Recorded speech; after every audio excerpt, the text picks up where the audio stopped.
Hello and welcome to the World Leader Leaderboard, the podcast where we rank world leaders. I'm joined today by Zach Michaelis. Hello. And Rory Taylor. How are you both doing? Very well. Yes. It's going to be a good one. Yeah? Is it?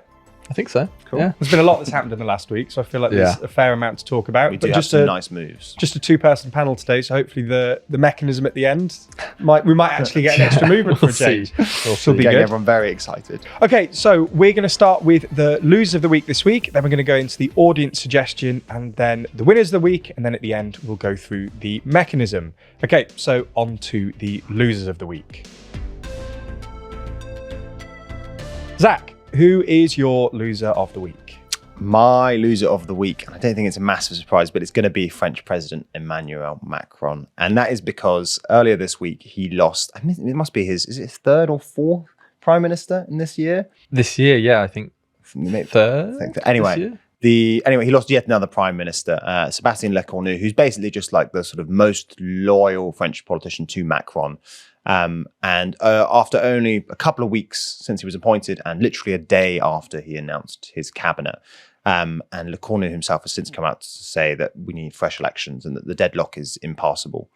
I mean, this is obviously terrible news for Macron himself, right? It goes to show that he can't really break the parliamentary deadlock, and it's not really clear what he does now. But I think it's extra bad news for him because I think that the longer you think about this, the harder it is to avoid the conclusion that he doesn't sort of need to resign. And that is for essentially three reasons, maybe. The first is that new elections, polling suggests, probably won't break this deadlock, right? And that they will yield quite a similar parliament. If not, his centrist alliance will lose a few seats and they'll probably go to the right. I mean, no one knows. There's a degree of unpredictability here, but that's what the polls suggest, right? And that means that, that elections alone probably won't solve this, as in parliamentary elections. The second reason is that at the moment, the reason that the three blocs in the French parliament are so unwilling to compromise is that they all have their eyes on the upcoming 2027 presidential elections, right? In that, like, Macron is so politically toxic at this point. His approval ratings are so low that no opposition party thinks it is worth sort of compromising and forming a temporary alliance with his bloc because they think it would sort of taint them with the Macronist legacy. And it's in their political interest to basically keep as much distance as possible from Macron until the new elections. And that means that if Macron stays, the next, whatever it is, 2 years, year and a half, will probably be more of the same. And that's just bad for France, basically, especially given all the bond market anxieties, which I know you love talking about. We can get onto in a second. But yeah, and then the third reason is just that, like, maybe in Macron's ideal world, he could sort of convince the French public, maybe before elections or maybe during coalition negotiations, that, they do need to swallow some of his fiscal medicine, that they do need to accept whatever the tax cuts that his latest prime minister proposes. But again, he's just too unpopular to sell those sorts of concessions to the public. I mean, his approval ratings are really rock bottom at the moment. I think it's currently about 17% of French people approve of him, puts him at a net approval rating of sort of minus 50. It's pretty appalling. And I just think that those combination of things means that the only way out of this deadlock, unless he wants to sort of doom France to sort of 2 years of stasis, is for him to resign. I'm not sure that means he will necessarily. I mean, he has insisted on many occasions that he won't, and I think he'll probably try elections first. But I just don't see a good way out. So what do you think the chances are that the elections work and that he's able to continue versus that he's just going to end up resigning? The polling would have to really change. And the polling hasn't really changed since the last elections, right? The polling's been pretty consistent in that, like, the French electorate is sort of split three ways. There's a relatively large contingent for that left-wing alliance. It's a relatively large contingent for the National Rally and their sort of like quiet alliance with Les Républicains. And then there is a sort of shrinking fraction of population that is still supportive of Macron's like centrist alliance, right?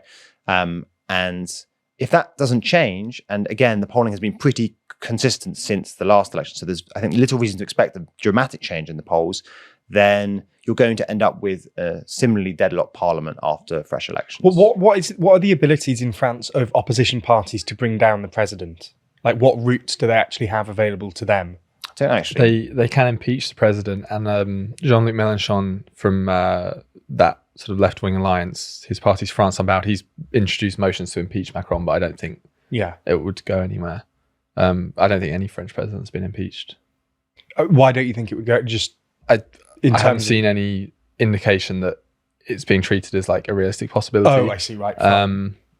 I think partly because of the parliamentary time and sort of priority it would need to be given. I would also assume for it to be impeachment, it would have to be like crimes or something like that, which I suppose I'm afraid Macron's unpopular, but yeah. Can you be impeached for being unpopular? It turns out that it's a very long and complicated process, basically. That means it's unlikely to happen. Yeah. So shaming him into resigning would be really the only way. Rory, what do you think the route forward is?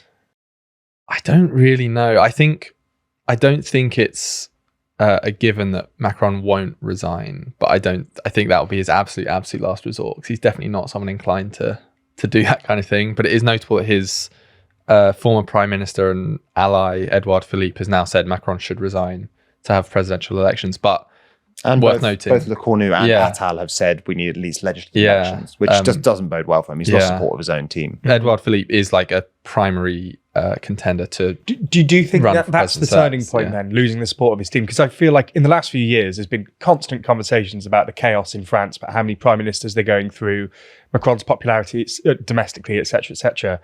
Do you think that the fact that he's now lost the support of some key allies, that this is going to be the turning point at which the more extreme solutions, like presidential elections, that's why these things are coming up? I think those things would have to happen for him to do that. But Zach said earlier that like a legislative election would be his sort of first port of call. Yeah, that's my instinct. I think he would try that first and then see if he can sort of charm the French electorate into giving him a massive majority. It does feel unlikely. And as a Macron fan, do you think that the charm offensive could work? Unfortunately, you can't. I've got to say, I think he's going out in style. You know what I mean? There's lots of sort of like shots of him looking pensive on the Seine and stuff. Yes. I actually got I haven't told you guys this, but I got a really funny text from Safi, who is my wife, by the way, who doesn't know anything about my politics and isn't really interested at all.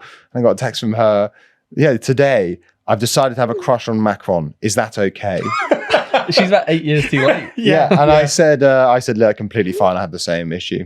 And she said, twinning. And I said, why was that? She said, I saw him looking super stressed on the phone after the mayor quit and thought, what a day he's had. And he's being so brave and he's so handsome. Which was exactly... We need that kind of analysis. Get her on the pod. Exactly what I thought. Yeah. He's had Can you text French people. Can you text Safi now and ask her what she thinks the route forward for Macron is? That would be, we'll get her take on it. So I don't know. I just think there's no good way out at this point. And I think moreover, I think he sort of has to accept that his sort of project has essentially failed. Right? I mean, he's lost the support of France, but he's gained Safi's support. So we'll see how... That's a one-for-one trade. Exactly. Exactly. There you go. Yeah. But I think it's also sort of too late, right? Like lots of his hallmark project was supposed to be about essentially sort of clever technocratic fixes to like France's fiscal policy, basically to make sure that the budget was balanced and growth, great economic growth, that sort of thing. And those structural reforms are always going to take some time, and they've sort of worked in certain respects, but it's too late in the day now for him to really, to get back on that horse, as it were, right? I think he has to sort of accept that his particular version of centrism has sort of failed, at least in France, in the current conditions. Well, I'm sorry to hear that Macron's not doing well. We'll move on. And Rory, who is your loser of the week? My loser of the week is the Taoiseach of Ireland, Micheál Martin. He's moving down this week because Ireland is in the midst of a presidential election, and the candidate for his party is called Fianna Fáil. They put a candidate forward called Jim Gavin, and in the last week he sort of spectacularly bowed out from the race for various reasons.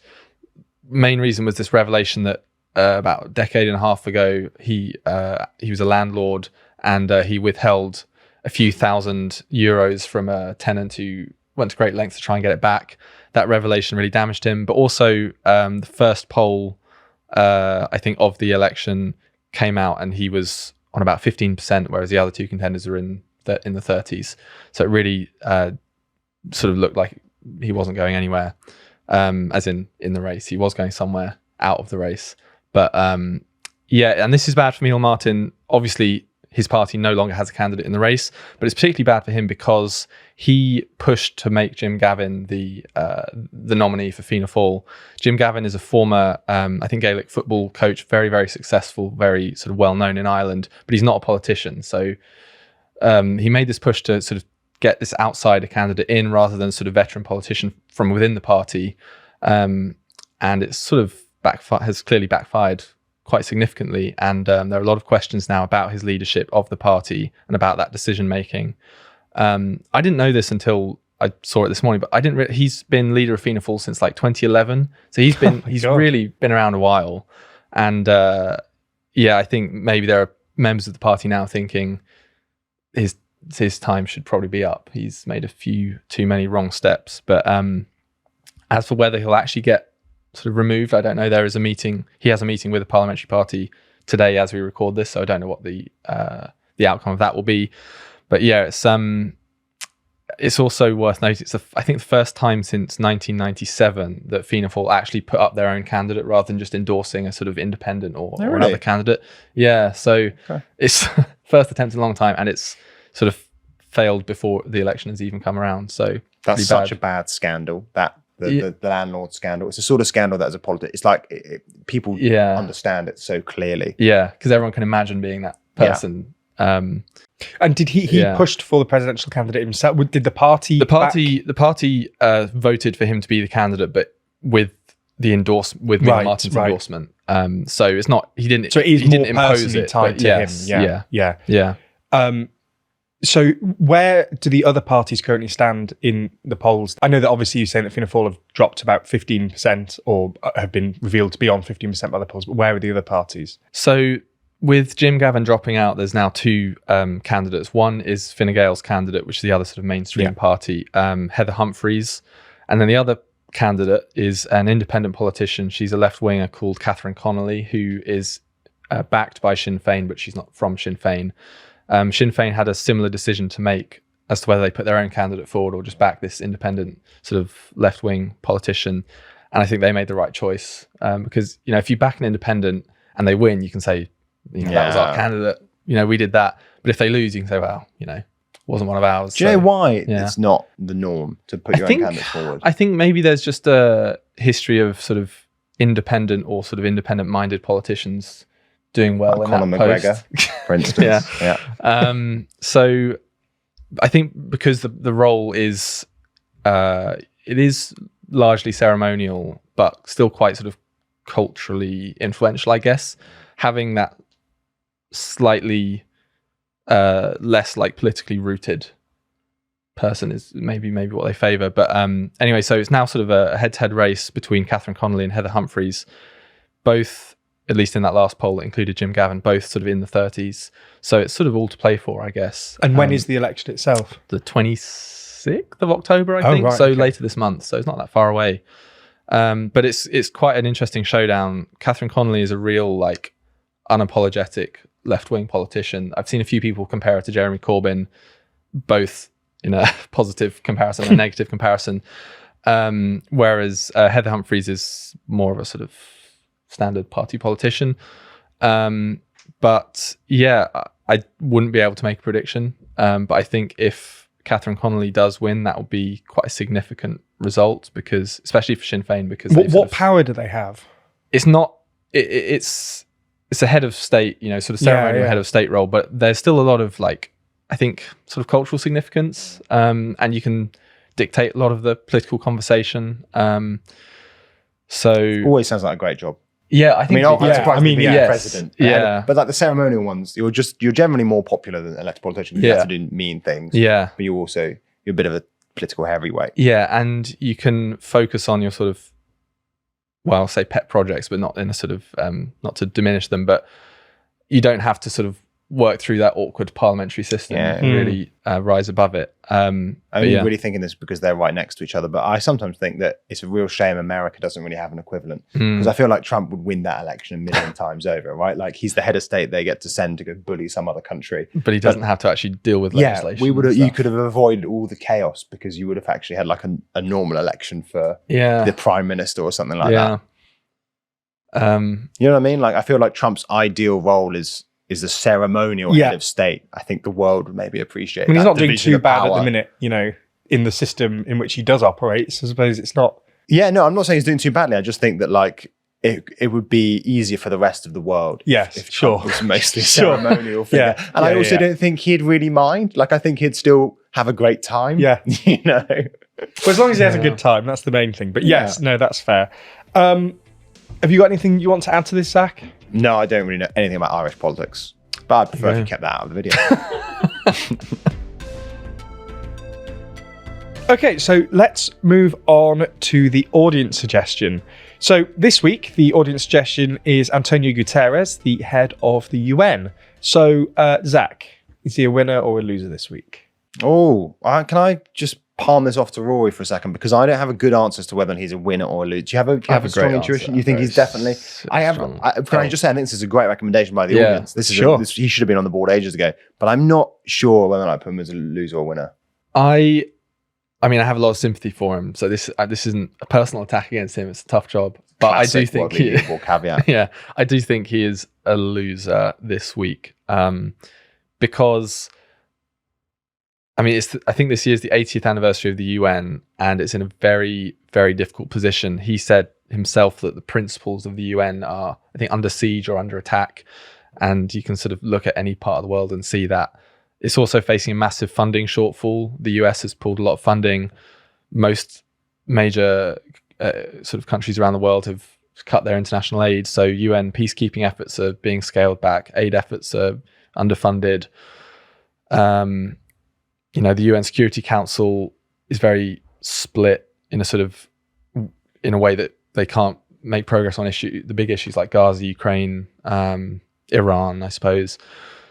Yeah, it's hard to see any positive stories. I think, I don't know. It's tough. Can I explain why? Yeah. So I think this is good. Thank you very much for taking on the responsibility there. I think what you were just saying, it illuminates why I struggled to decide whether or not he was going up or down, because I completely agree with that analysis. But on the whole, the fact that the UN can't really do anything about, let's say, Gaza, Iran, and whatever, I think that is a feature, not a bug, of how the UN is set up, right? Like, the UN was quite consciously designed for, and this is the framing I think we went for when we were talking about it with during that too long interview with James Lindsay. It was set up for security, not justice, right? It's a very veto-heavy structure, especially at the Security Council level, because it's intended to prevent conflict between great powers, right?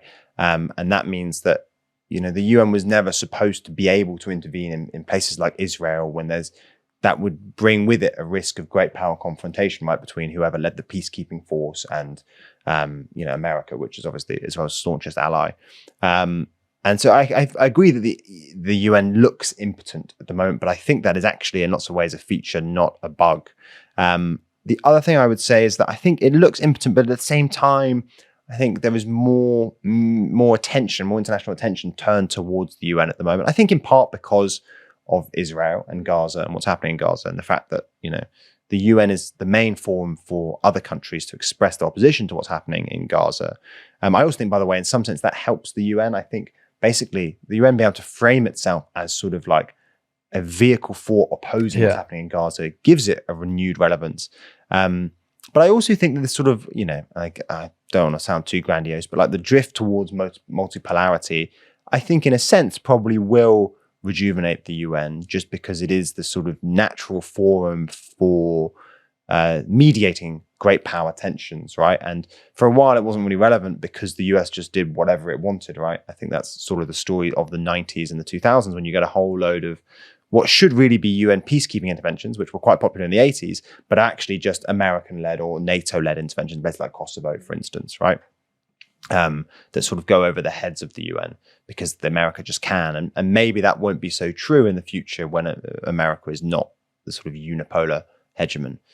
So I think that, yeah, at first glance, you see what I mean? Yeah, it looks like the UN's having a really tough time. But at the same time, the fact that we talk about it a lot more, the fact that Antonio Guterres is more of a household name than he once was, you know, I think that is reflective of the fact that it has a renewed relevance in particularly tumultuous times. You see that as well with the sort of new recognition of Palestine. I know that was led by like France and Saudi Arabia, but sort of within the UN context. And the International Court of Justice feels more relevant and out there than it used to be. You mentioned Iran as well. I think it's almost weird to hear the European countries at the moment talking about the snapback mechanism that they're applying on Iran, right? They're using the UN Security Council and sort of reverting back to previous Security Council resolutions to impose these new sanctions on Iran. And it's, I mean, obviously that makes the UN more relevant in and of itself, but it's sort of a reminder of a time when the UN was the primary forum by which you dealt with those issues, right? When the Iranian nuclear program first emerged to public consciousness in the early 2000s, that was when the UN was still really quite relevant. And the first instinct of everyone was to do, okay, we need to take this to the UN and sort of negotiate via the UN. Whereas now, Trump just sends a load of massive bombers and just, tries to blow them up. I suppose he, within the world leaderboard context, it's always good to bring it back. Yeah. He has the same thing that Ursula von der Leyen has, in that anything that goes wrong for the UN sort of ends up falling on him. But the kind of failures or issues that we were talking about, I suppose, are really the fault of UN members. It's not him. It's not his personal responsibility to sort out Gaza or something. It's the fact that that's still going on is on the US effectively. So I guess it does feel harsh to pin the entire institution's problems on him. But I feel like he could go either way. But I know what you mean. I don't know. Depends how we. I think there's been I think it seems to have been. What do you think? Well, it seems like you've made quite a good case for going down. I mean, the argument that bit rude. Well, no. I just think. I think the argument that you were making then about it being on UN member states rather than him, you could apply to quite a few sort of domestic leaders here, that things happen under them that they're ultimately being held responsible for, but that is still how they move on the board. And I still think, given the arguments you put forward there, I think down. Poor Guterres. That means anything bad happens in the world, he goes down. But I suppose that's true of the domestic. Anything goes bad in their country and they go down, or like their economy, or like at the moment, which is a bit I tough. understand. Yeah. I understand. It's a tough gig. I'm not in any way suggesting that it's not a tough gig. I'm happy to move him down. I mean, the funding thing is very acute and a more direct issue for him as well. I do genuinely intuit that in coming years, I think the UN will actually become more relevant. I do think Israel has, in the aggregate, made it more relevant. And I think in the post-Trump era, it will become more relevant. I think it's also worth noting that there's other sort of emerging superpowers, like most notably China, do see the UN as like the primary forum for multilateral mediation. Yeah.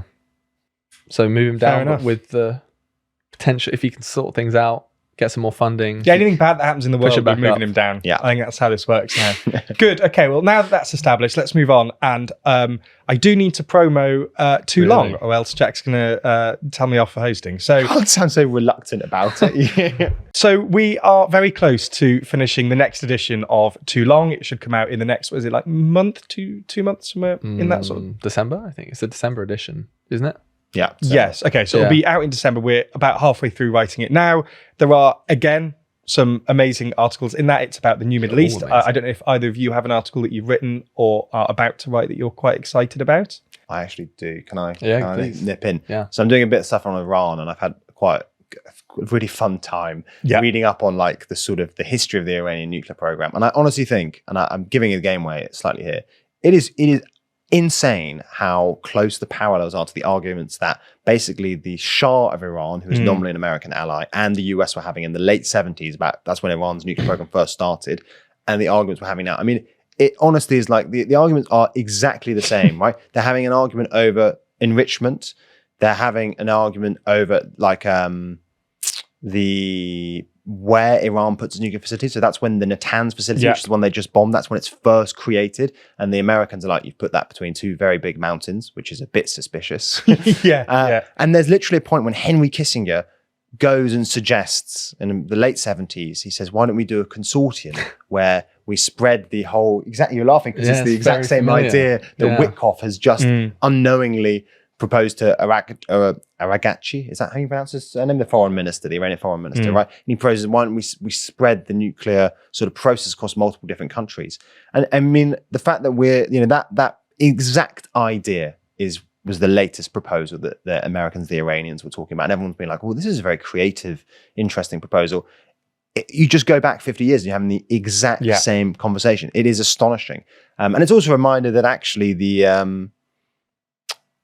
often people, frame Iran's nuclear ambitions as just like a consequence of their mad theocratic regime, right? They're ayatollahs, they want the end of days, whatever. But it's just not true. That's Iran has always wanted nuclear weapons for sort of understandable historical reasons, basically, right? And I think basically the point there is that regime change, if you've got a new Shah back in, which is what some people like Netanyahu were proposing, that is no guarantee that Iran would just sort of happily give up on its nuclear ambitions. It sounds like a good article. Have you written it, or are you about to write it? I'm in the process of writing it. I mean, honestly, I have like 500 words, so it'll probably all be cut, but I think that's a really cool point. Well, it sounds like a good one for people to look forward to. Rory? I have mostly been writing what I would consider the easy articles to write, and the ones I've left to still haven't been written are one on the US and one on Israel, and those are ones I am sort of apprehensive about, just because in both countries so much to say and so much going on. Trying to like laser in on the story from each of them is the challenge. But if anyone has any ideas, comment them down below. I'll crowdsource some information. But well, there's one that I've been working on. Well, there's two that I've been working on that are going next to each other about how what Farage needs to do in order to win, and what Starmer needs to do to come back in order to win a second term, and they're sort of next to each other. And obviously that needs to be updated quite a lot because I've already written those and so much has already changed. So I know it's the wrong podcast to plug this, but if you are interested in UK politics, there's going to be another UK politics section in there, and those two articles should be in it. So this should be out, as I said, this is the December edition, so we're still working on it now, but I think you're able to pre-order it online. So it's toolong.news. The Middle East bit is going to be really good. I know it feels not particularly timely why we're doing anything on the Middle East now, but especially around the sort of Iran-Israel axis, I think it's going to be the UK section is also going to be great. Yeah. So if you read that as well, that'd be great. It's okay if you don't read that. Okay, so we'll move on and get to the winners of the week. So, Zach, who is your winner of the week? My winner of the week is Andrej Babiš, whose ANO party just won the Czech elections. And by a larger margin than I think most people expected. So they won sort of 35% of the vote. That gives them about 80 seats in the chamber. They now have to negotiate a coalition. But if the first term is anything to go by, so they led a government between 2017 and 2021, they will be very much the dominant player. And the fact that they've performed so well means that they will just be the dominant player in any coalition. Babiš replaces Petr Fiala, who was the previous prime minister. He was the leader of the Spolu coalition. He was a sort of university professor, sort of technocrat, but he was incredibly unpopular. And he had some of the lowest approval ratings in Europe. But that's the main reason Babiš is a winner, right? But I also think he's done he's a very savvy politician, and he's done a very good job of sort of recalibrating his politics over time to sort of track Czech public opinion. He left office in 2021 with some pretty miserable approval ratings, mostly due to his sort of apparent mishandling of the COVID pandemic. But he's tacked to the right on social issues. He sort of pays lip service to various Eurosceptic ideas, but is nonetheless, he's not going to be rocking the boat as much as someone, say, Orban in Brussels. And he has this sort of clever combination of sort of conservative social policies, often framed as sort of common sense, right? And then actually some quite left-wing economic policies, mostly about sort of, paying public servants and teachers more, and making sure the pension age doesn't rise that much. And I think it's very easy to dismiss all of this as sort of just classic populism, promise everything populism, right? And maybe, and there's definitely an element of that, but I nonetheless think it's savvy politics, and it's paid off quite well. Rory? Yeah, a lot of people, he's sometimes referred to as the Czech Trump, which is maybe a bit of a lazy comparison, but he is. I think it's a really lazy comparison, actually. I think because he's a billionaire as well. Yeah, that's it. He's done a comeback. Agricultural billionaire. But like Zach said, he's much more of a clever politician than Trump is. But he's also nowhere near as bombastic. Right? The personalities don't match at all. But we were saying before the podcast, Petr Fiala, who I guess is now purged from the board, he should really have been way down at the bottom, because it's hard to overstate how unpopular he was. And it really was just a matter of time before he got kicked out. He had this very unfortunate knack of basically every time someone asked him, like, are you worried about how unpopular he'd be like, well, no, not really. I'm right about most things. Right, I see. Bit of a Macron. I was going to say that is very Macron, but he hasn't really got the sort of stuff to back it up. Yeah. It's probably worth noting as well that Babiš is currently in coalition negotiations, so he's not prime minister yet. Yeah, but he will be. So what was the breakdown of the sort of seats in the end? Like how close was it? So he got 80 seats there's 200 seats in the Chamber of Deputies. I think that Spolu got about maybe a bit more than 25% of the vote. And that translates to a bit over 50 seats, I think. Right. But his potential, the motorists and a couple of other parties, which are his potential coalition partners, also did relatively well, which means that they will probably end up going into coalition. Yeah, I mean, it seems like a more than crazy names. Motorists, pirates. I know. I know, yeah. Are the motorists presumably angry about they like farmers and things, basically, as well. That sort of thing. Yeah, the pirates are interesting as well.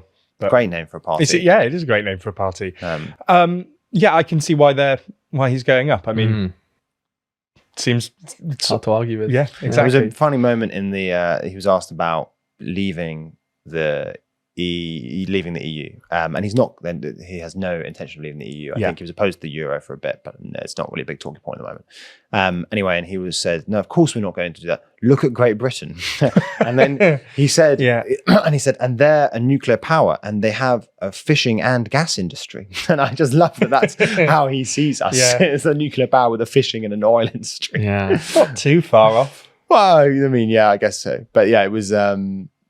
I think it'll be interesting. I actually also don't think it'll be that difficult for the EU to handle. I think it'll be mostly focused on domestic issues. But yeah, what's his? Sorry to no. What's his view on like Russia and Ukraine? Is he one of these sort of slightly Russia-friendly Central/Eastern European leaders, or not? Does he not fit into that? Yeah, he probably is. I mean, I think quite a lot, and this doesn't really match on to how we think about it in Western Europe, but in lots of Central and Eastern European countries, the debate is framed like they frame debate in terms of pro-war or pro-peace, right? So during the presidential election in 2023, which was won by Petr Pavel, that sort of very mustachio general, he was bearded, moustache, has it? Yeah, the good-looking bloke, but he ran against Pavel, and he sort of tried to frame himself as the pro-peace candidate, right? And saying, and that's been his line ever since, right? That he wants negotiations and an end to the war and that sort of thing. But I think he's actually sort of moved a bit more towards Ukraine in, like, let's say the last couple of years. There was a time, I think, basically during that election when it looked like he was going to become really quite a staunch opponent of further support to Ukraine. But I think he's sort of moved ever so slightly closer to Ukraine in the past, year or two. I think in part because for all of those sort of pro-peace candidates, what they've unfortunately realized is that it is Putin who's being intransigent about peace negotiations, right? It's a bit of he's slightly following Trump in that respect, right? You start off being very pro-peace and then you go, oh, actually, we can't really do peace with Putin at the moment. In which case I'll sort of, support Ukraine. So I don't think he's pro-Russian is what I'm trying to say, right? At all. But yeah, in the domestic discourse, it's often framed about we don't have the money needs to go to Czech households, that sort of thing. But it's not necessarily pro-Russian. It's more just that he's saying, if insofar as there is any money, it should go to Czech households as opposed to Ukraine. I see. Yeah. Fair enough. Right. So let's move on. And Rory, who is your winner of the week? Mine is sort of along a similar line in that we're going to purge someone with it. But my winner of the week is Sanai Takaichi, who is the new leader of Japan's ruling Liberal Democratic Party and therefore probably the next prime minister sometime this month. She won the LDP leadership election last week fairly strongly, with especially strong backing from the sort of grassroots party members. It's her third attempt at her third run for leadership, and she finally got it. Her victory definitely marks a sort of shift to the right for the LDP. She's quite a staunch conservative and is a protege of former Prime Minister Shinzo Abe as well. this sort of rightward shift is the LDP hoping to bring back the more sort of conservative voters who shifted at the last election, the upper house election in July, to sort of populist right-wing parties like Sanseto, which is a particularly anti-immigration party. So that's sort of her aim as leader, but that rightward shift will also complicate the relationships that the LDP has with parties sort of to their left. So they're currently in a coalition with a party called Komeito, and given that the LDP doesn't have a majority in either house, they need to have decent working relations with other parties like the Constitutional Democratic Party and the Democratic Party for the People. If she does do quite a big lurch rightward, that is going to be difficult. And there's even talk now of the Komeito LDP coalition falling apart. We'll know sometime this month whether they sort of stay in that coalition or not. But the reason I was sort of slightly hesitant on saying she is, the next Prime Minister of Japan is that she does need to build that support in Parliament to actually sort of vote her into office. It's not enough just to be LDP leader anymore, given that they have lost their majority. But anyway, those challenges aside, I think her victory is well worth being added to the board and going up the board. But yeah, we'll see how she fares in the next few weeks. Yeah, I mean, winning an election like that will put you up on the board and get rid of your predecessors. Yes, so Shigeru Ishiba being purged from the board. Yeah. Zach? Yeah, I completely agree. I think in lots of ways, there was always a sort of a question within the LDP about what was the right strategic move, right? So the other candidate was slightly like fresh-faced centrist. I mean, the left-right axis is sort of hard to do in Japan because it doesn't really work like that. But he was a sort of more moderate, relatively new guy, and his pitch was that, I'm the person who's basically going to increase enthusiasm for the LDP. I won't win back those voters, but I'll win back some centrists, and turnout has been very low at recent elections. And he was saying that basically the implicit case he was making was that you'll get enthusiasm up, turnout up, and that will ultimately protect the LDP's position in Japanese politics. But I think that actually attacking to the right via Takaichi was the safe move. They've really clearly lost voters to more conservative parties like Sanseito. I think it's interesting that she's been around for a while. As we're always saying, it's her third attempt, and she said some pretty forward-leaning stuff in the past. Right, she was talking about amending the Japanese constitution so that she could increase defense spending, basically, and develop Japan's military. And she's a protege of Abe, which means she's a follower of what's called Abenomics, which is basically about borrowing even more money to sort of like really get the economy going.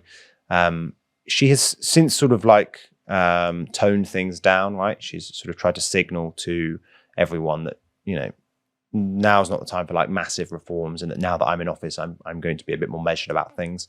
But it nonetheless sparked a really massive sell-off in the yen and Japanese bonds when markets opened on Monday. It'll be interesting to see how she deals with the Japanese economy, because the issue for Ishiba was inflation, right? Japan has had a very long time without any inflation, and then inflation went up and he couldn't really find a way to get it back down again.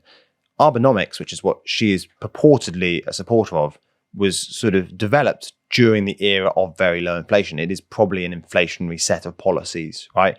And it's not clear how easily that maps onto Japan's like current economic circumstance. You see what I mean? It would probably make inflation worse. And so interesting to see how she manages that, right? There have been a few headlines and articles discussing whether or not she'll be Japan's Margaret Thatcher or Japan's Liz Truss, which was quite different sort of career progressions. But another thing I think that is going to be a challenge for her is that the cabinet, or the sort of team that she's put together, the LDP leadership team, has a lot of the old guard and the kind of people that were implicated in the slush fund scandal a few years ago. That was really what set the LDP's polling trajectory on a downward spiral. And that sort of suggests that she doesn't consider that to be the main thing that's turned people off the party. So that's kind of a risky strategy, I think. But yeah, I guess we'll have to wait and see. On the international stage, I think it'll be interesting as well, because she is a sort of Shinzo Abe style nationalist in that she's been quite that's a good point, actually. Her views on Japan's role in the Second World War and the sort of relationships with China and Korea, that could be in flux, I suppose, because the last few years have seen a real strengthening of the alliance between the US, Japan, and South Korea under Fumio Kishida, and also Ishiba kind of kept that up as well. But whether or not she manages to maintain that or sort of steps back from it remains to be seen. But that alliance was already under strain because of Donald Trump and his tariffs already. So that's, it's not on particularly strong ground already. Oh, he reminded me of something as well. Yeah. Can I? The last thing I'll say is that there was a point, I think, before the leadership election where she criticized the deal that Ishiba did with Trump, because it came out that there was that investment deal. The investment part where Trump said Japan has agreed to invest $500 billion in the US, and then the Japanese said, well, it wasn't that simple, really. And then no one was quite sure what's happening. But a couple of weeks ago, maybe like a month and a bit ago, we got the full text of like what that actually involved. And it turns out it basically does, it gives Trump a lot of discretion as to where that money goes. And then after a certain amount of time, after the investment is recouped, basically, most of the profits then do go to the US, right? So it's a very uneven deal if it actually ends up happening, right? And she did say that she would renegotiate it at some point. And then she sort of walked that back a bit during the leadership election. But it'll be interesting to see how that goes, right? And whether or not when push comes to shove and Japan actually does start handing over hundreds of billions of dollars for Trump to direct into whatever companies he sees fit. You can imagine that becoming a bit of a hot button issue in Japan. Of course. Okay, so we will move on to the mechanism. So I'll pass the whiteboards down. Okay, so as there's only 3 of us this week, any decisions do need to be unanimous. Okay, so this is how it works. Each of us need to write down a name for the loser of the week. If we all agree unanimously, they move down another one, and it's the same for the winner of the week. The audience suggestion is included, and we decided that he was a loser of the week, so he'll be included in the losers of the week. So the options are Macron, Martin, or Guterres.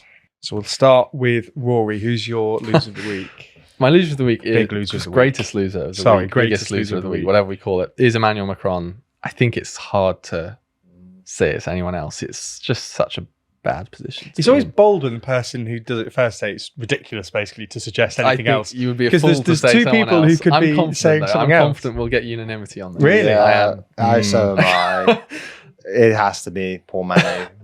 I also think it doesn't bode well for European centrists everywhere, right? If Manu can't do it, who can?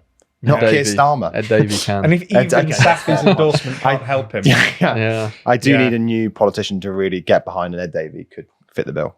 Yeah. I've also gone Macron. Well, Ben, kept us guessing. There you go. So Macron will be moving down an extra place on the board. This is completely irrelevant, but I just remembered I forgot to say it during the Irish discussion, but Catherine Connolly, the presidential candidate, she's like 68, 69 years old. But there's this video of her like at a school doing some campaigning, but she's just like doing keepy uppies and playing basketball with kids. Like she's she's very good. Yeah. Oh, that's pretty cool. Yeah. Fair play. Bit of an Ed Davey move, that. It is a bit, actually. Yeah. He should be on the board, really. Oh, you're doing this pivot really quickly towards Ed Davey. Well, I just think if Kemi's there, that's a minor party. Yeah. It's got double the seats-ish of Davey. Yeah, but they're on the same poll numbers, aren't they? Starmer. I mean, Farage is there, so, That's true. That is true.